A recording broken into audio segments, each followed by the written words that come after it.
We divide 108 by 5 in long division method. So 5 times 2 is 10.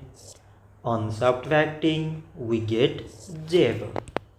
So now we put down this 8 and 5 times 1 is 5. On subtracting we get 3. So now there is no other number to put it down.